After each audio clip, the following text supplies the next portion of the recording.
मतदार यादीतल्या घोळाच्या वादानंतर आता दुसऱ्या वादाकडे जाऊयात। या कबुतरांच्या वादाकडे जाऊयात। कबुतरांचं करायचं काय, म्हणजे त्यांना दाणे खाऊ घालायचे की त्यांना खाऊ घालायचे नाही, या कबूतरखान्यांना इथे ठेवायचं की मानवी वस्ती बाहेर ठेवायचं, यावरून सध्या जोरदार काथ्याकूट सुरू आहे। आणि त्यातच आता राज ठाकरेंनी सुद्धा या वादावर भाष्य केलेलं आहे। धर्माच्या नावाखाली कबुतरांचे लाड करणं बंद करा, अशा शब्दात राज ठाकरेंनी जैन धर्मियांना ठणकावलेलं आहे।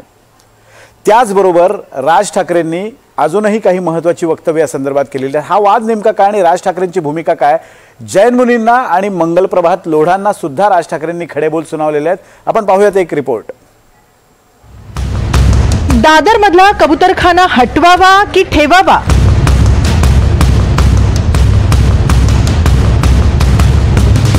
राज ठाकरेंची कबूतरखान्यावर भूमिका काय?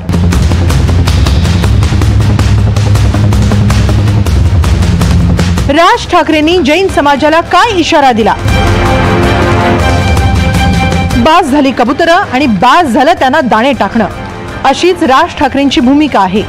दादर मधल्या कबूतरखान्यावरची बंदी हायकोर्टानं कायम ठेवली आहे। या कबूतरखान्याबाबत राज ठाकरेंनीही थेट भूमिका मांडली आहे। हायकोर्टानं जो निर्णय दिलाय तो जैन मुनींनी ऐकला पाहिजे आणि त्याप्रमाणे वागायला पाहिजे, असं राज ठाकरेंनी म्हटलंय। तर धर्माच्या नावाखाली कबुतरांना दाणे घालणं चुकीचं असल्याचंही त्यांनी बजावलंय। पहिली गोष्ट म्हणजे हायकोर्टाचा निर्णय आहे आणि मला असं वाटतं त्या हायकोर्टाच्या निर्णयाप्रमाणे सर्वांना वागावं लागेल, बरोबर आहे। आणि त्याप्रमाणे मला असं वाटतं जैन मुनींनी ह्या गोष्टींचा विचार करणं गरजेचं आहे। त्यांना खायला घालू नये याच्यासाठी म्हणून जे हायकोर्टाने सांगितलं त्याच्यानंतर जर समजा खायला घालत असतील तर मला असं वाटतं की त्याच्यावरती पोलिसांनी कारवाई करणं गरजेचं आहे। जर हायकोर्टाचा निर्णय तसा आहे की त्यांना खायला घालू नका, त्याच्यानंतर जर समजा उगाच धर्माच्या नावाखाली जर समजा तुम्ही खायला घालत असाल तर ते अत्यंत चुकीचं आहे। कारण ह्या गोष्टींनी एकदा एकाला सुरुवात झाली की बाकीचेही तसेच वागायला सुरुवात करणार आणि मग हायकोर्ट आणि सुप्रीम कोर्ट म्हणायचे कशाला। 6 ऑगस्टला जैनांनी कबूतरखाना सुरू ठेवण्यासाठी आंदोलन केलं, त्यावेळी पोलिसांनी त्यांच्यावर कुठलीही कारवाई केली नाही।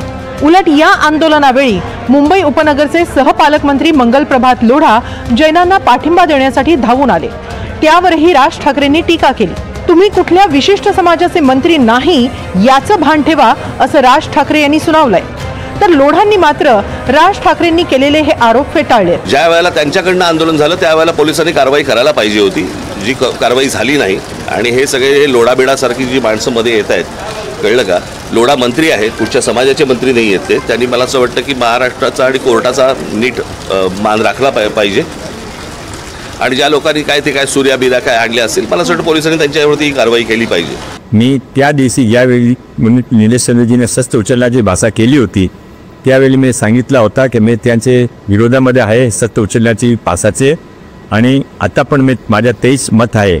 म्हणून मी माननीय राजसाहेब ठाकरेसाठी आणि सर्वांसाठी हा खुलासा करू इच्छितो की कोणत्याही परिस्थितीमध्ये कानून हात में लेऊ नये आणि सर्वांनी जे माननीय उच्च न्यायालयाचे किंवा माननीय प्रशासनाचे जे निर्णय होईल त्यांच्या मर्यादेमध्ये राहून आपापला काम करायचा। जैनांच्या आंदोलनावेळी पोलिसांनी बघ्याची भूमिका घेतली आणि मराठी माणसानं कबूतरखान्यांच्या बंदीच्या समर्थनार्थ केलेल्या आंदोलनावेळी पोलिसांनी मराठी माणसावर दडपशाही केली। त्यामुळे कबुतरांवरचा हा वाद आता मराठी विरुद्ध अमराठी असा सुरू झालाय। या संदर्भात जैन समाजाचे प्रतिनिधीही राज ठाकरेंची भेट घेणार आहेत। आणि मराठी भाषा ही छत्रपती शिवाजीची मातृभाषा जर मराठी भाषाचा आणि मारवाडी भाषाचा विवाद संपायचा फक्त एकच नेता आहे, ते मान्य राज साहेबांची माझं निवेदन आहे। मी त्यांच्याकडे जाणार आहे। हे जर मला आमंत्रण करत असेल तर मी त्यांच्याकडे जाणार आहे आणि ह्या मराठी लोकांनी मारवाडी आणि मराठीचा वाद संपासाठी मी त्यांच्याकडे जाणार आहे। आणि जो कबुतराचा याद आहे, मान्य मुख्यमंत्री, मान्य न्यायालय, मान्य संविधान, मला विश्वास आहे मला न्याय मिळेल। कबूतरखान्यांवर बंदी कायम राहिली पाहिजे असं हायकोर्टानं दुसऱ्यांदा स्पष्ट केलंय। जीवदयेपेक्षा सार्वजनिक आरोग्य महत्त्वाचं असंही कोर्टानं खडसावलंय। आता कोर्टाचा आदर ठेवून आणि समाजाचं आरोग्य लक्षात घेऊन जैनांनी कबुतरांचे लाड बंद करायला हवे। Bureau report, NDTV Marathi, Mumbai.